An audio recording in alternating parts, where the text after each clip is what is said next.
বিসমিল্লাহির রহমানির রহিম। আসসালামু আলাইকুম। সকলকে আমার রান্নাঘরে স্বাগত জানাচ্ছি।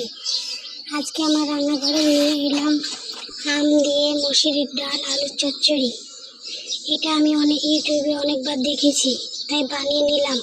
খেতে দারুণ লাগে, তবে আম দিয়ে নয়, টমেটো দিয়ে। এখন তো টমেটোর সিজন নাই, এই জন্য আমি আম দিয়ে করেছি। এখানে আমি মসুরির ডাল, আম কুচি করে নিয়েছি, আলু কুচি করে নিয়েছি, পেঁয়াজ কুচি আর কয়েকটা কাঁচামরিচ নিয়ে নিয়েছি। এই যে কড়াই রেডি করে নিয়েছি, দিয়ে বাটিতে মসুরির ডালগুলো সুন্দরভাবে ধুয়ে নিচ্ছি। পানি দিয়েছি, দিয়ে ধুয়ে নিচ্ছি। দিয়ে ধোয়া শেষে যে বাটির ডালগুলো আমি কড়াইয়ের মধ্যে দিয়ে দিলাম। এখন এর মধ্যে আলু কুচি দিয়ে দিলাম। আলু কুচি দিয়ে সামান্য কয়েকটা রসুনের কোয়া কুচি দিয়ে দিলাম। দিয়ে পেঁয়াজ কুচি করে রেখেছিলাম, সেটাও দিলাম। এখন এর মধ্যে আমি একে একে সব মশলা দিয়ে দিব। এখানে 1 চামচ মতো পেঁয়াজ বাটা দিয়েছি, আর 1 চামচ মতো আদা রসুন বাটা দিয়েছি। স্বাদ মতো লবণ দিয়ে দিলাম। দিয়ে হলুদের গুঁড়ো দিব 1/2 চামচ।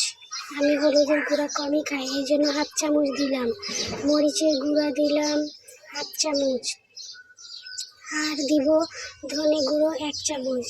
দিয়ে এখন সব কিছু দিয়ে হাত দিয়ে সুন্দরভাবে চেপে চেপে মেখে নিচ্ছি, মানে একদম কচলায় কচলায় আলুর সঙ্গে ডাল মেখে নিচ্ছি, যেন আমার মাখাতেই আলু পেঁয়াজ একদম নরম হয়ে যায়। এভাবে আমি সুন্দরভাবে মেখে নিচ্ছি। এই যে মাখা হয়ে গেছে। এখন আমি এর মধ্যে সামান্য পানি দিয়ে দিলাম, মানে হাত ধুয়ে পানি দিয়ে দিলাম। দিয়ে এখন সিদ্ধ হওয়ার মতো পানি দিয়ে ঢাকা দিয়ে দিলাম। এই চুলায় বসিয়ে দিয়েছিলাম, কিছুক্ষণ পর চুলা থেকে ঢাকা উঠাইয়ে দিয়ে যে দেখুন আমার ডাল ফুটতে শুরু করেছে। এই জন্য আমি ছেঁচকি দিয়ে সুন্দরভাবে নাড়াচাড়া করে দিলাম। দিয়ে আবার ঢাকা দিয়ে দিব। বন্ধুরা, আমার ভিডিও যদি আপনাদের ভালো লাগে তো লাইক কমেন্ট করে আমার পাশেই থাকতে পারেন। যারা ফেসবুক থেকে দেখছেন তারা ফলো করে আমার পাশে থেকে যেতে পারেন, আর যারা ইউটিউব থেকে দেখছেন তারা সাবস্ক্রাইব করে কমেন্ট করে আমার পাশে থেকে যেতে পারেন। আর যারা এই কাজটি করেছেন তাদেরকে অসংখ্য ধন্যবাদ। আমার ডাল আলু সিদ্ধ হয়ে গেছে। এখন আম কুচি আর কয়েকটা গোটা কাঁচামরিচ দিয়ে আবার ঢাকা দিয়ে দিলাম।